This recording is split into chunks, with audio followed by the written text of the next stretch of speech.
Assalamualaikum warahmatullahi wabarakatuh. Alhamdulillah, di kesempatan ini Bapak akan memberikan materi di mata pelajaran anatomi dan fisiologi, ya. Dan bahasan yang akan Bapak sampaikan di kesempatan ini akan menyampaikan bab baru, yaitu tentang anatomi dan fisiologi sistem indera. Nah ini, ya. Anatomi dan fisiologi sistem indera, ya. Adik-adik semua, sistem indera yang dikenal dulu ketika adik-adik membahas, ya, di sekolah dasar, di sekolah menengah pertama, ada yang sebutan panca indera. Nah ini bahasanya sama seperti yang sebelumnya yang pernah adik-adik ikuti di pembelajaran ketika di tingkat sekolah yang lebih rendah, ya. Nah, tentunya ini lebih spesifik lagi, Bapak akan menjelaskan tentang anatomi dan fisiologi sistem indera, ya. Nah, mata salah satu contoh organ indera yang dimiliki manusia dan tentunya sangat penting, ya. Dan selain mata, terdapat organ-organ indera lain yang harus kita ketahui dan kita pelajari. Seperti apa? Hidung, telinga, lidah, dan kulit. Nah, itu termasuk organ-organ indera atau yang dikenal dengan panca indera, ya. Nah, adapun misalkan ketika kalian menemukan masalah seperti mungkin ada di antara adik-adik yang menggunakan kacamata minus. Nah, dengan menggunakan kacamata minus tersebut, tidak semata-mata menggunakannya. Tentu ditemukan masalah-masalah yang terjadi sehingga misalkan adik-adik menggunakan kacamata minus tersebut. Nah, sebelum menggunakan kacamata tersebut, tentunya harus dilakukan yang namanya pemeriksaan, ya. Apakah layak atau tidak layak menggunakan kacamata tersebut? Mungkin itu muncul ketika ada keluhan. Dan ketika ada keluhan, tentunya harus dilakukan yang namanya pemeriksaan. Biasanya kalau di mata, pemeriksaannya itu menggunakan dengan kartu Snellen, ya. Kartu Snellen, ya, seperti ketika adik-adik mau masuk sekolah, ya. Kemarin ada tes kesehatan, nah itu salah satunya dengan pemeriksaan mata. Nah, takut ada kendala-kendala, ya. Namanya kartu Snellen. Atau juga menggunakan stereoskopis, sebuah alat untuk mengetahui indera mata itu normal atau tidak, ya. Nah itu. Nah, selain mata juga ada di organ-organ lain selain mata itu harus dilakukan pemeriksaan ketika ada masalah dan kendala. Nah, makanya pemeriksaan pada sistem indera ini harus dilakukan dengan prosedur-prosedur yang tepat yang harus kita ketahui. Nah, untuk mengetahuinya, maka marilah kita mempelajari anatomi dan fisiologi di sistem ini, yaitu sistem indera, ya. Nah, dan selanjutnya, nah ini anatomi dan fisiologi sistem indera, ya. Sebagai makhluk hidup, ya, manusia dapat menerima dan menanggapi yang namanya rangsangan, ya. Rangsangan tentunya rangsangan dari luar. Dan rangsangan tersebut diterima oleh alat kita, diterima oleh otak dan diterjemahkan seperti apa rangsangan tersebut, ya. Nah, adapun sistem indera yang tadi Bapak jelaskan, sistem indera pada manusia itu terdiri daripada 5 organ. Ada mata, ada hidung, ada telinga, ada lidah, dan kulit, ya. Itu sistem indera. Dan untuk yang pertama yang akan Bapak jelaskan adalah, nah ini, anatomi dan fisiologi organ mata, ya. Ada di semua organ mata ini nampak dari luar, dan kalau lebih detail lagi bisa diketahui bagian-bagian mata di organ bagian dalam. Nah, yang pertama organ mata bagian luar, ya. Nah, organ mata bagian luar itu terdapat alis, ya. Nah, Alis mata ini fungsinya ya untuk melindungi mata dari sinar terik, sehingga ketika ada keringat yang di dahi itu akan terhindarkan masuk ke dalam mata. Ya, jadi akan menahan dulu melindungi mata dari keringatnya itu. Ya, akibat ada alis mata. Jadi tidak langsung netes ke bagian mata. Ya. Terus ada kelenjar air mata, ada bulu mata. Bulu mata adalah barisan rambut di ujung bagian mata, ya. Itu. Ada anak mata, ada kelopak mata. Nah, kelopak mata fungsinya melindungi mata dari kerusakan. Jadi ketika ada sesuatu benda yang masuk ke dalam tubuh, nah itu akan otomatis mata menutup, sehingga mata menjadi terlindungi. Nah, ini organ mata kalau nampak dari luar, ya. Selanjutnya, nah ini organ mata yang nampak atau kelihatan di bagian dalamnya. Dan seperti terlihat di gambar di samping Bapak, itu ada bagian-bagian mata yang harus kita ketahui. Ada yang namanya otot, ya, otot mata, ya, bagian bawah, bagian atas. Fungsinya biasanya untuk menggerakkan mata ke kiri, ke kanan, ke atas dan ke bawah, atau gerakan memutar, ya. Itu otot. Selanjutnya ada bagian sklera, ya. Nah, sklera ini lembab biasanya, ya. Karena apa? Karena tersusun oleh sel-sel epitel yang membentuk membran, ya. Nah, itu sklera. Ada iris bagian mata, ya. Atau juga disebut pupil. Nah, ini adalah selaput yang nempel antara lensa dan kornea, ya. Itu pupil, ya, hitam, ya. Atau kalau orang Indonesia warnanya hitam, ya. Itu selaput yang nempel antara lensa dan kornea. Ini untuk mengatur cahaya yang masuk ke mata. Biasanya kalau orang meninggal melebar pupilnya, ya. Nah, itu pupil, ya. Ada lagi lensa, ya. Lensa ini terletak di belakang pupil, ya. Di belakang pupil dan iris. Sangat transparan dan cembung, ya, bentuknya. Nah, itu lensa. Ada lagi bagian mata namanya konjungtiva, ya. Nah, konjungtiva ini adalah permukaan dari kelopak mata yang tersusun dari mukosa. Biasanya konjungtiva ini untuk mengetahui masalah penyakit, misalkan kalau anemis, nah itu nampak pucat, ya, pucat putih. Nah, sehingga itu ketahuan masalah yang diakibatkan oleh tubuh kita, ya. Itu konjungtiva, ya, permukaan dari kelopak mata yang tersusun dari mukosa. Ada namanya lagi organ mata koroid. Nah, ini lapisan tipis yang dibentuk oleh jaringan ikat dan banyak pembuluh darah, ya. Itu koroid, sehingga nampak pembuluh darah. Ada lagi organ mata yang namanya retina. Nah, ini adalah lapisan terdalam yang halus dan ini sangat sensitif terhadap cahaya, ya.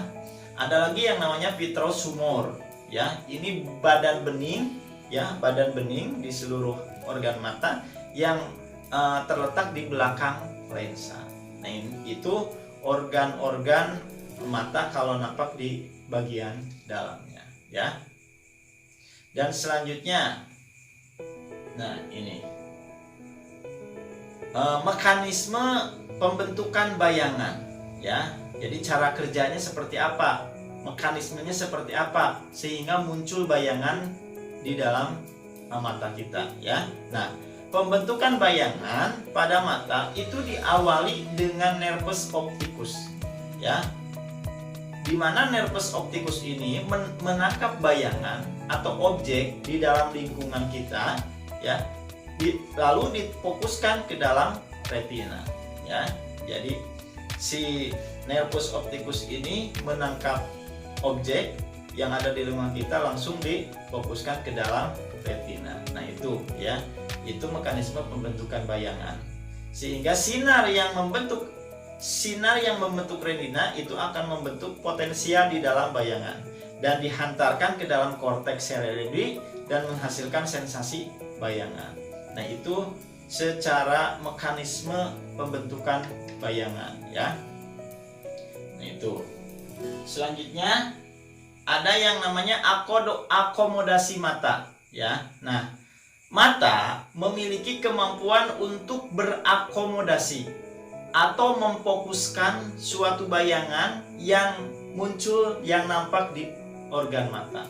Nah, akomodasi ini bertujuan untuk apa? Nah, bertujuan agar bayangan atau objek yang terjadi itu tepat pada bintik kuning yang masuk ke dalam mata.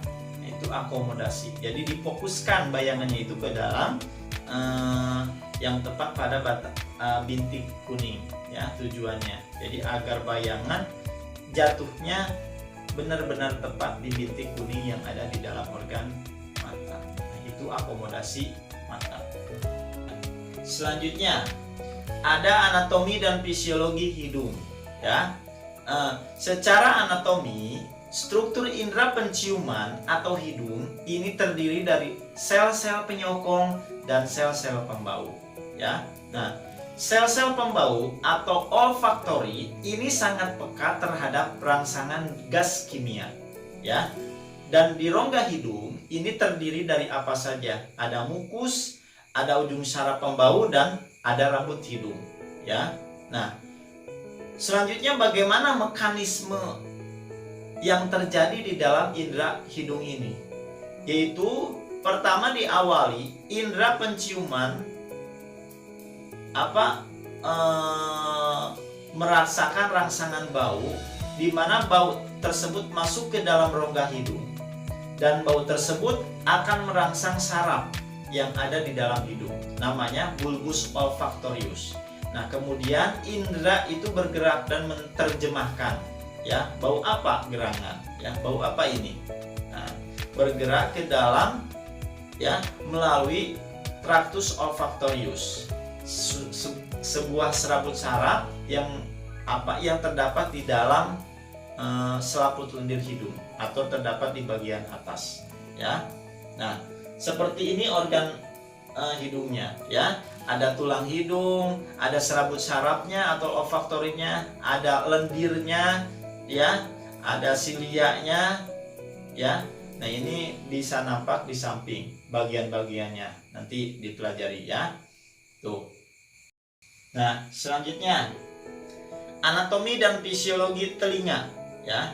Telinga itu merupakan organ indera pendengaran yang mampu mendeteksi yang namanya gelombang bunyi, ya, dan berperan dalam keseimbangan dan posisi tubuh, ya. Secara anatomi, telinga terdiri dari 3 bagian. Ada telinga luar, telinga tengah, dan telinga dalam, ya. Nah, telinga luar, ya. Telinga luar ini meliputi daun telinga, ada liang telinga, ada saluran telinga bagian luar, ya. Nah, daun telinga ini punya fungsinya. Apa fungsinya? Ya, ini untuk mengerahkan suara ke dalam liang telinga dan akhirnya mampu menuju ke gendang telinga, ya. Itu telinga luar, ya. Selanjutnya ada telinga tengah. Nah, telinga tengah ini terletak di dalam rongga berisi udara, ya. Dalam apa? Dalam bagian petrosus tulang temporal, ya. Nah, bagian-bagian yang terdapat di dalam telinga tengah ini meliputi tuba stasius, ada 3 tulang pendengaran, ada fenestra vestibuli, dan otot sensori timpani, ya. Nah, itu telinga tengah, ya. Ada telinga dalam. Kalau telinga dalam ini terletak di dalam temporal di sisi medial telinga tengah, ya. Nah, ini terdiri dari beberapa bagian yang meliputi vestibula, saluran semisirkular, dan cochlea, ya. Dan untuk lebih jelasnya, nah, ini gambarnya seperti ini, ya. Ada telinga luar, ada daun telinganya. Ada telinga tengah, ya, ada gendang telinga, ya. Ada tulang-tulang telinga, dan telinga bagian dalam, ya, ada cochlea dan ada tuba stasius, ya. Itu nampak gambar di anatomi dan fisiologi sistem indera di bagian telinga, ya. Selanjutnya ada anatomi dan fisiologi lidah, ya. Lidah ini merupakan organ indera penciuman yang di dalamnya terdapat kumpulan otot rangka untuk membantu pencernaan makanan, ya. Dan lidah ini memiliki struktur tunas pengecap dengan permukaan atas lidah penuh dengan tonjolan atau yang disebut dengan papila, ya. Dan papila lidah ini terdiri dari 3 macam. Ada papila filiformis, ada papila circumvallata, dan ada papila pungiformis, ya. Dan tentunya mekanismenya seperti apa? Nah, mekanisme pengecap oleh lidah ini dilakukan dengan cara makanan atau minuman yang berupa larutan itu masuk ke dalam mulut, sehingga makanan dan minuman tersebut akan merangsang ujung-ujung saraf, ya, tentunya saraf pengecap, sehingga rangsangan tersebut akan diteruskan ke pusat saraf pengecap di otak, dan otak akan menanggapi rangsangan tersebut dan menerjemahkannya. Oh, ini rasanya seperti ini, ya. Nah, itu secara mekanismenya. Dan kalau secara gambarnya, nah ini, ya, ada circumvallata papillae, ada pungiform papillae, ada filiform papillae, tonjolan-tonjolan yang ada di dalam lidah, ya, gambarnya seperti ini. Nah, selanjutnya ada anatomi dan fisiologi kulit, ya. Kulit merupakan organ indera peraba yang memiliki reseptor khusus. Reseptor khusus seperti apa? Misalkan untuk sentuhan, panas, rasa dingin, rasa sakit, dan juga tekanan. Itu reseptor khusus yang dimiliki oleh indera peraba, ya, atau kulit, ya. Dan kulit ini seperti yang sudah Bapak diajarkan, terdiri dari 3 lapisan, ada epidermis, ada dermis, dan ada hipodermis. Nah, mekanismenya seperti apa mendapatkan rangsangan di kulit ini sehingga bisa dirasakan oleh kulit? Yaitu pertama diawali kulit mengalami yang namanya rangsangan, dan rangsangan tersebut diteruskan ke otak. Nah, melalui apa? Melalui saraf, ya. Dan rangsangan tersebut akan diolah oleh otak, dan otak akan memerintahkan tubuh untuk menanggapi rangsangan tersebut. Nah, itu secara mekanisme seperti apa rangsangan itu dirasakan oleh tubuh kita, ya. Nah, ini selanjutnya ada yang namanya pemeriksaan diagnostik sistem indera, ya.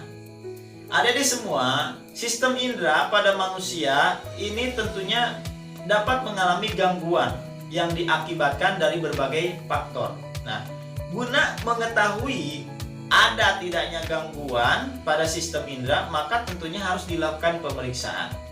Adapun pemeriksaan yang dilakukan yaitu pemeriksaan diagnostik dan pemeriksaan fisik, ya. Dan di kesempatan ini pemeriksaan diagnostiknya seperti apa?